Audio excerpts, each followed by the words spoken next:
الله الرحمن الرحيم. دلوقتي في كام موضوع كده يا رجاله عايزين ندردش مع بعض فيه. يعني انت راجل سواق بتاع نقل ماشي على سكه زي دي، بتاع الملاكي وبتاع الدبابه وبتاع الميكروباص مع احترامهم كلهم بيبصوا لك على اساس ان انت علامه، بمعنى اصح انت راجل سواق درجه اولى، المفروض يتعلموا منك. ما تمشيش بقى تعمل لي كده ورافع لي انا خدك في السما، ولا تمشي تعوج لي عليهم وعامل لي كده على الباب، ولا ليه يا ابا انت ماشي على شويه هوا.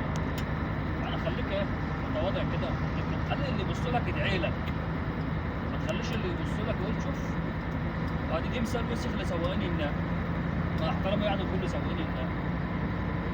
واحنا عايزين يعني اللي يبص لنا يدعي لنا، مش اللي يبص لنا يقول لك شوف بتنقر على ايه، ده انت ماشي على شويه هوا. فاحنا عايزين العمليه كده عامله زي السجاير يا حلاوه، تاخد وتدي بشكل كويس. خد خد. في نقطه ثانيه،